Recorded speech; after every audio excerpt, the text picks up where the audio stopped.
I think that before you go, that's a really great point. I think may separate. It's utilitarianism versus deontologism, that you're quantifying versus I'm not. You see what I'm not saying you're wrong. I'm saying your philosophical standard is the minimization of harm, and mine is more about the individual is this person needed to ever shout me out and positively comment on my work. So shout out Sam. And so we're having a conversation, and I said, it sounds like your views are utilitarian as opposed to like deontological morality. And his response was something to the effect of, I don't know what that means. And then I'm like, okay, like Thanos, for instance. Like, let me bring this down to that's not how the conversation went. Can we pull that up even? As far as I remember, I said, I don't. So there you heard it. He said that is not how the conversation went. So the question is, how did the conversation go? We're going to find out in a minute. I don't care. I said, I don't care. And then he said, well, I'm going to say something that's going to make you upset. And I'm like, what's this going to be? And then he says Thanos. And to be honest, I had no idea who he was even talking about because, again, my son was not yet 8 years old, and so I had not yet watched the Marvel Cinematic Universe garbage movies, incidentally.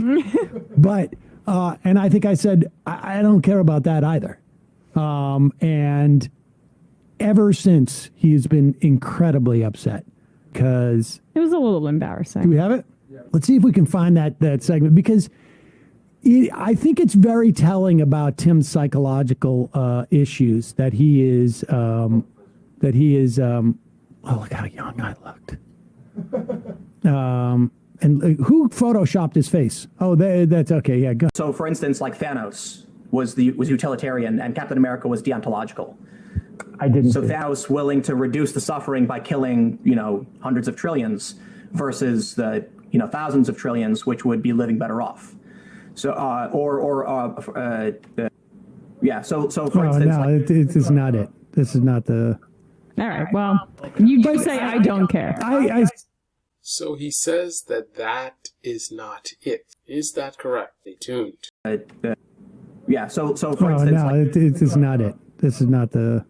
Well, you do say I don't care. I said I don't care multiple times to what he was saying. Not I don't understand what you mean. I don't care about deontological or utilitarian. I don't care. What really upsets about him is because he acts like he's doing all this serious stuff about Joe Biden when he's actually doing like this again, like 40 videos on Justice Small. But he even a little bit more.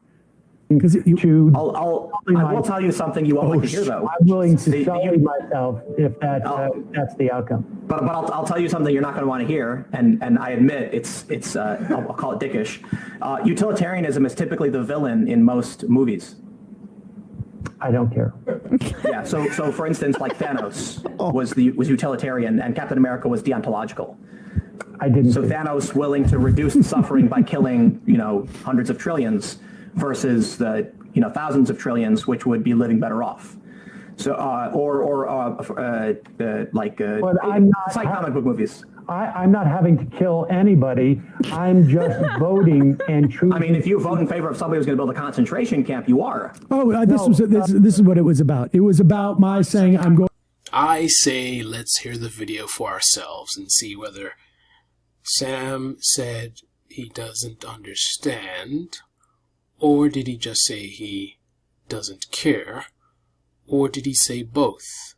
What actually happened? Because we certainly can't take Sam Cedar or Tim Pool's word for it. That would be foolish. More about the individual is the small, you know what I mean?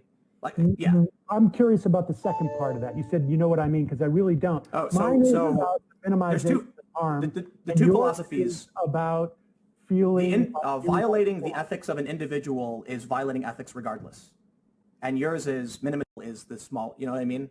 Like, yeah. I'm curious. Utilitarianism versus deontologism. You're willing to put your weight behind somebody who's going to make concentration camps. No, I'm not willing to put. I'm willing to put my weight behind diminishing the number of concentration camps. I think that before you go, that's a really great point that I think may separate. It's utilitarianism versus deontologism, that you're quantifying versus I'm not. You see what I'm not saying you're wrong. I'm saying your philosophical standard is the minimization of harm, and mine is more about the individual is the small. You know what I mean? Like, yeah. I'm curious about the second part of that. You said, you know what I mean, because I really don't. Oh, so there's two philosophies about fueling violating the ethics of an individual is violating ethics regardless. And yours is minimization of harm is better. So utilitarian versus deontological. From my standpoint, committing one unethical act is a violation of principle and ethics that can't be crossed.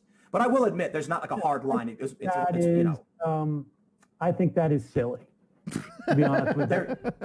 I mean, I respect it, but they're very strong philosophical positions held by most people. I believe that less suffering is better, and that I am willing to. I will tell you something you won't like to hear, though. I'm willing to sully myself if that's the outcome. But I'll tell you something you're not going to want to hear, and I admit it's I'll call it dickish. Utilitarianism is typically the villain in most movies. Yeah. So for instance, like Thanos was utilitarian, and Captain America was. Okay, so at first I thought that Sam Seder actually did say he doesn't understand, and he did, but the question is, what doesn't he understand exactly? Upon reviewing the video, it doesn't sound to me, it's unclear, but it doesn't sound to me like he doesn't understand the concepts that Pim Tool is mentioning.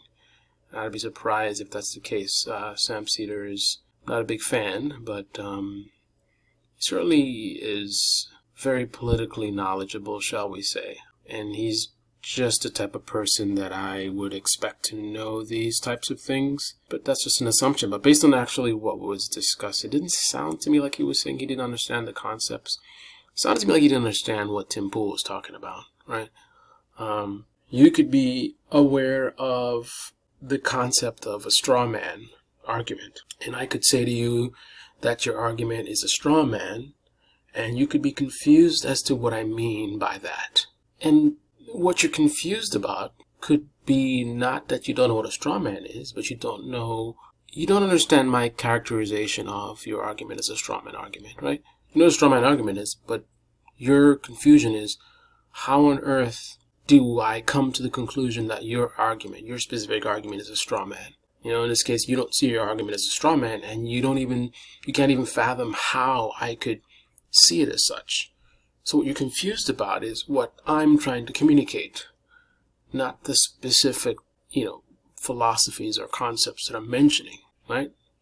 You can use words, you can talk about philosophy, but ultimately, as the speaker, you're the one communicating certain ideas, right? That the philosophy is not speaking for itself. You are referencing the philosophy, and the way that you do it could be clear or could be confusing. And in this case, it seems like Sam Seder wasn't clear in what Pim Tool was trying to say. Pim Tool communicates this on Brett David's podcast as Sam Seder not being knowledgeable in those concepts, forcing him to try to dumb it down so that Sam Seder could understand.